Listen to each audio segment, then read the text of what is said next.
పరివర్తన ఏకాదశి, పార్ష ఏకాదశి, వామన ఏకాదశి అని కూడా పిలుచుకుంటారు. భాద్రపద శుక్ల ఏకాదశిని పరివర్తన ఏకాదశి అని కూడా పిలుచుకుంటారు భక్తులు. ఈ పరివర్తన ఏకాదశి ప్రకృతిలో వచ్చే మార్పులకు సంబంధించినదిగా భక్తులందరూ కూడా పరిగణించాలి.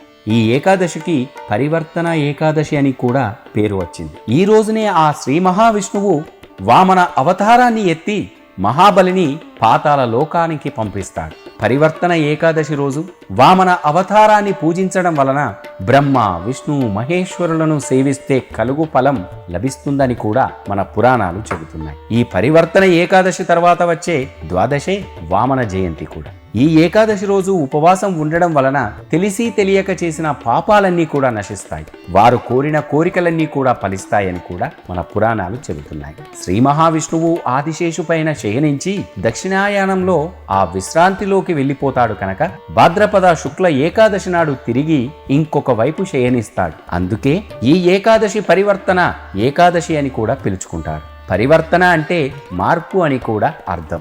ఈ సమయంన ఆ మహావిష్ణువును పూజించిన భక్తులందరికీ కూడా సకల శుభాలు కలుగుతాయి. పూర్వం యుద్ధమున దైత్యరాజైన బలిచక్రవర్తి ఇంద్రుని వలన పరాజయం పొంది తన గురువైన శుక్రాచార్యుణ్ణి శరణు వేడుకుంటాడు. కొంతకాలం తర్వాత ఆ గురుకృప వలన బలి స్వర్గముపై అధికారాన్ని సాధిస్తాడు. దీనితో అధికార విహీనుడైన ఇంద్రుడు అదితిదేవిని శరణు కోరాడు.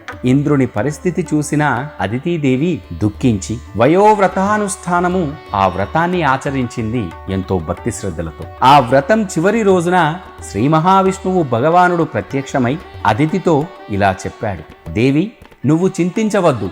నేను నీకు పుత్రునిగా జన్మించి ఇంద్రునికి చిన్న తమ్మునిగా ఉండి ఇంద్రుడికి శుభము చేకూర్చెదా అని కూడా ఆ శ్రీ మహావిష్ణువు ఆ అదితితో చెప్పాడట. అలా జరిగిన కొంతకాలానికి అదితి గర్భమున శ్రీ మహావిష్ణువు భగవానుడు వామన రూపమును జన్మించి ఆ భగవానుని పుత్రునిగా పొందిన అదితి సంతోషమునకు అంతులేదంట.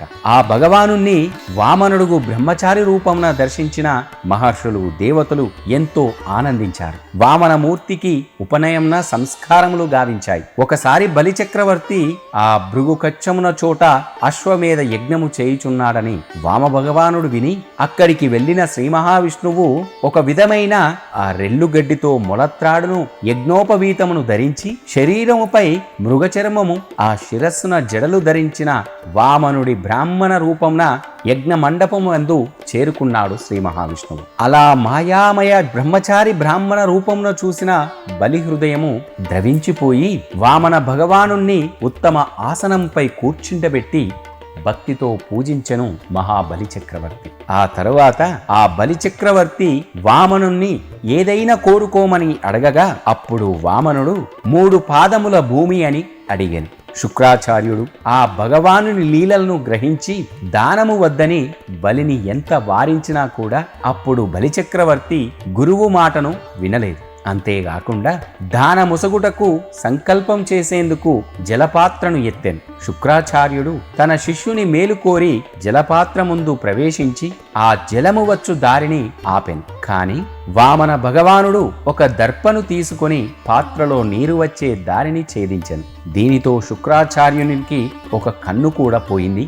ఆ సమయమున సంకల్పము పూర్తి అయిన వెంటనే వామన భగవానుడు ఒక పాదమును పృథ్విని, 2వ పాదముతో స్వర్గలోపమును కొలిచెను. ఇక 3వ పాదమునకు బలి తనకు తానే సమర్పితుడయ్యను. అలా బలి చక్రవర్తిని 3 అడుగుల నేల అడిగి పాతాళానికి తొక్కివేసిన సంఘటన కూడా ఆ వామన రూపంలో మహావిష్ణువు ఈ మానవాళిని సంరక్షించడానికి జన్మించిన రోజని కూడా మనకు తెలియజేస్తోంది. కాబట్టి ఎంతో పవిత్రమైన ఈ శుభ సమయమున ఈ ఏకాదశి రోజున భక్తులందరూ శ్రీ మహావిష్ణువును పూజించి సకల శుభాలను పొందాలని కోరుకుందాం. ఓం శ్రీ మహావిష్ణువై నమః.